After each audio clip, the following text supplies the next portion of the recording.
जय गुरु संतपति। मैंने पिछले वीडियो में शिवानंद स्वामी के संक्षिप्त जीवन परिचय पर प्रकाश डाला।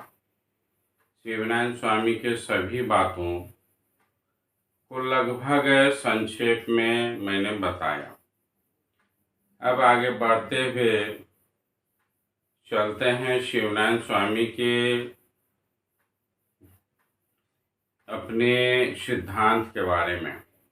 उससे पहले मैं बताऊं, शिवनायनी मत पंथ में लगभग 12-14 पुस्तकें जो शिवानंद स्वामी द्वारा रचित थी वह हैं।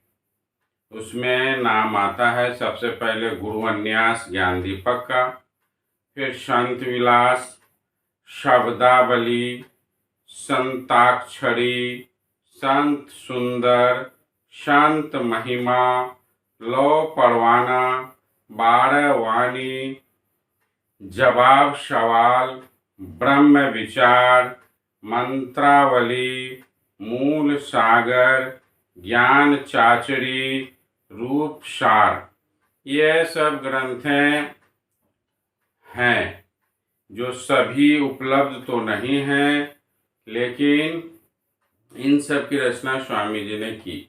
और उसमें मूल रूप से गुरुन्यास ज्ञान दीपक सबसे प्रधान पुस्तक है।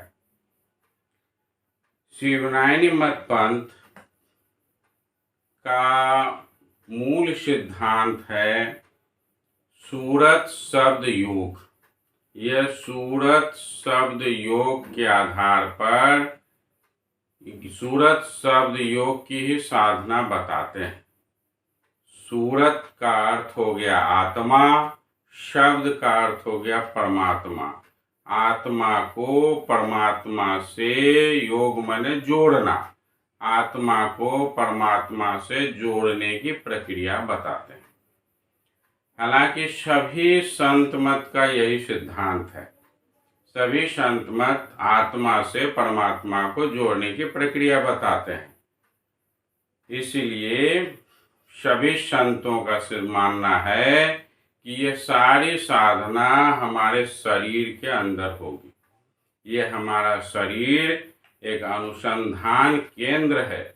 इसमें ही संत साधक भीतर घुसकर उस आत्मा और परमात्मा की तलाश करते हैं, आत्मा से परमात्मा को जोड़ने का काम करते हैं। और इस काम के लिए एक सद्गुरु की आवश्यकता होती है।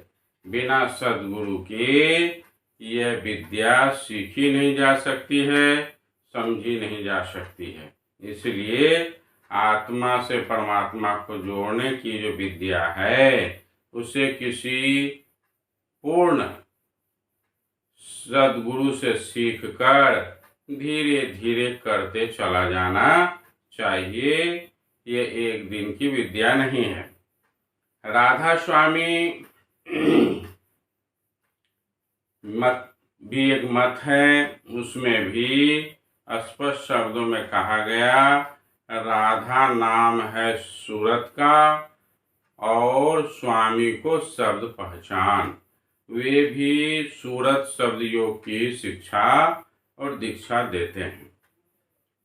तो सारा ये संत मत जितने भी आए, दत्तात्रेय हो, चाहे उसके बाद जितने हुए, गोरखनाथ हुए, फिर वर्तमान में सूर हुए, तुलसी हुए, कबीर हुए, नामदेव हुए और शिवानंद स्वामी हुए, ये सभी सूरत शब्द योग की ही प्रक्रिया को बताते हैं। ये बाहरी पूजा पाठ पर विशेष ध्यान नहीं देते हैं। बाहरी पूजा पाठ का कोई महत्व नहीं है इसमें, ये सिर्फ दिखावा है। लेकिन शिवनायनी मत पंथ में बाहरी तामझाम भी आया हुआ है। मैं बता दूं स्पष्ट रूप से, शिवानंद स्वामी के ग्रंथों में कहीं भी ये गद्दी पूजा या गादी पूजा की कहीं कोई चर्चा नहीं है।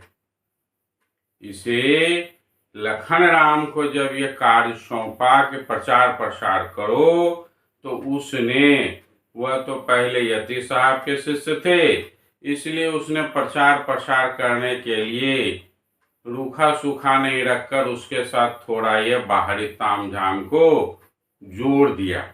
हालांकि मुक्ति और मोक्ष के लिए यह गद्दी पूजा कोई सार्थक चीज नहीं है। यह सिर्फ लोगों को समझाने बुझाने के लिए एक बैठकी का काम है।